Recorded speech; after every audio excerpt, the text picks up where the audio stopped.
বর্তমান সময়ের Iran, Israel, আমেরিকার যে যুদ্ধের দামামা বেজে চলছে, ইতিমধ্যেই সারা বিশ্বে মানুষের চোখ এখন ইসরায়েল ইরান যুদ্ধের দিকে। আমরা যদি এই যুদ্ধের ঐতিহাসিক প্রেক্ষাপট, ভূ রাজনীতি, ভবিষ্যৎ সংকট নিয়ে আলোচনা করতে চাই, এই যুদ্ধের প্রেক্ষাপটের দিকে আমাদের প্রথমে নজর দিতে হবে।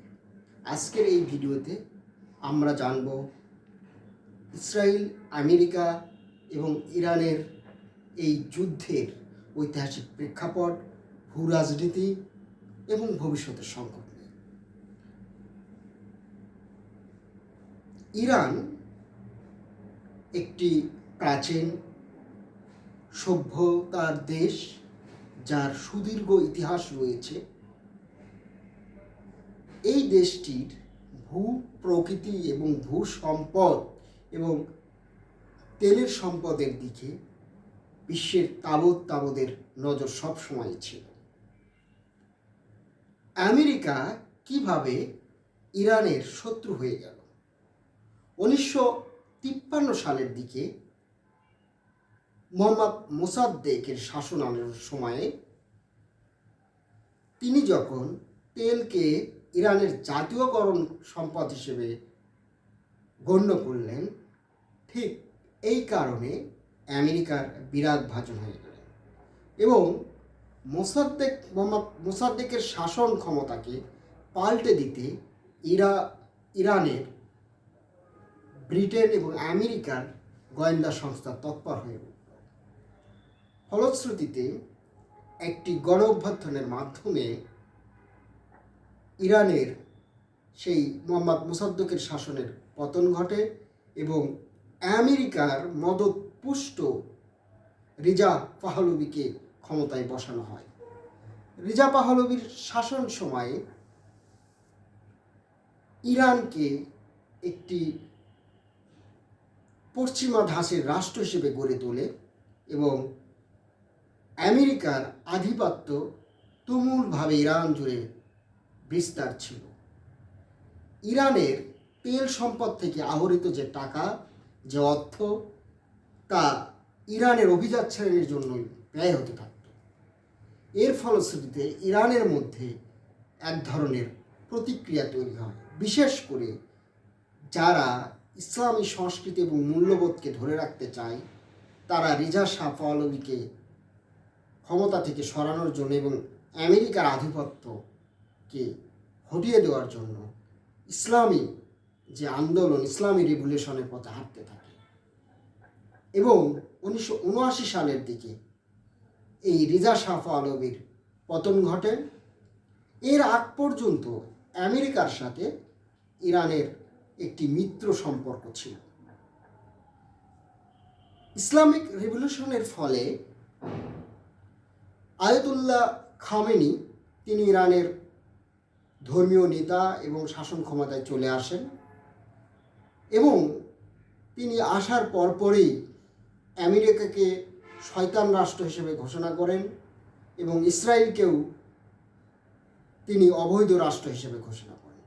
ফলশ্রুতিতে ইরান আমেরিকা এবং ইসরায়েলের শত্রুতে পরিণত হয়ে যায় এবং ইরানের ওপর আমেরিকার যে আধিপত্য ছিল সেটা খর্ব হয়ে যায় এবং মধ্যপ্রাচ্যের ভূ রাজনীতিতে আমেরিকার যে প্রভাব, সে বলয়টা ক্ষুণ্ণ হতে থাকে। এই জন্য ইরানকে বিশেষভাবে টার্গেট করা হয়। এরপরে চিত্রগুলো যদি আমরা দেখি, 1985 সালের দিক থেকে ইরান মধ্যপ্রাচ্যের প্রভাব বজায় রাখার জন্য অনেকগুলো প্রক্সি যুদ্ধ, ছায়াযুদ্ধ চালিয়ে যেতে থাকে। তারা হিজবুল্লাহকে সহায়তা করে, তারা হামাসকে সহায়তা করে, তারা ইয়ামেনের হুতিদেরকে সহায়তা করার মাধ্যমে এক ধরনের ছায়াযুদ্ধ জারি রাখে। ফলশ্রুতিতে ইসরায়েল সবসময় ইরানকে হুমকি মনে করত এবং ইরানের বিরুদ্ধে তাদের ষড়যন্ত্র, তাদের গোয়েন্দা তৎপরতা চালাতে থাকে এবং তাদের নানা সময়ে ইরানের সেনা কর্মকর্তা এবং বড় বড় কর্মকর্তাদেরকে তারা গুপ্ত হত্যা করে।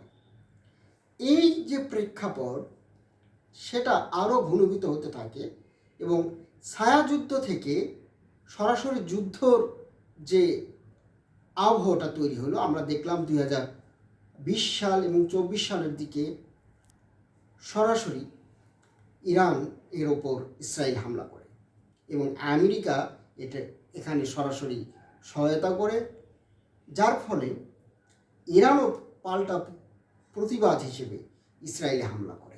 এই যে হামলা পাল্টা হামলার মধ্য দিয়ে শেষ সময়ে এসে এই 2026-এ তারা আরও জোরালো হামলা করে ইরানে।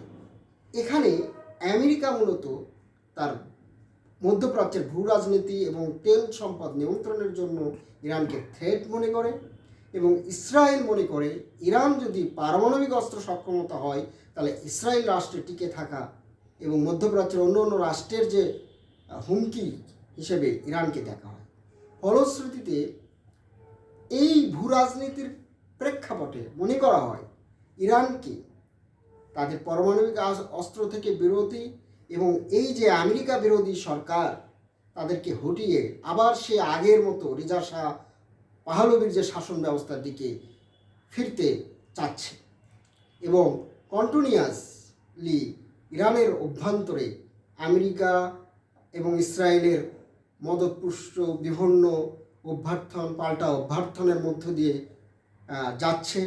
এই বছরেও একটা বড় ধরনের আন্দোলনের মধ্য দিয়ে ইরানকে পড়তে হয়েছে।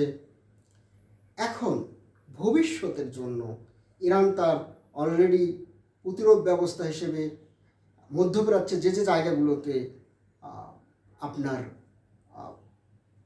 তাদের ঘাঁটি ছিল সেখানে অলরেডি আক্রমণ করেছে।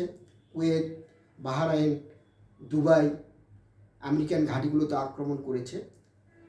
কিন্তু এই যুদ্ধের পরিণতি কি? ইরান কি পারবে টিকে থাকতে?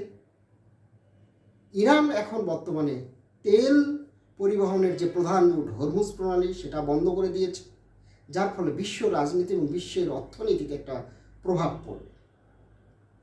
যুদ্ধ কখনোই মঙ্গল বয়ে আনে না। আমরা দেখেছি বিগত সময়ে আমেরিকা মধ্যপ্রাচ্যের যতগুলো দেশকে টার্গেট করেছে তাদের অর্থনীতি, জীবন ব্যবস্থা খুব সংকটের মধ্যে পড়েছে। এখন ভবিষ্যতে দেখার বিষয় ইরানও কি সেই সংকটের মধ্যে পড়তে যাচ্ছে। আজকের ভিডিও এই পর্যন্তই। সঙ্গে থাকার জন্য ধন্যবাদ।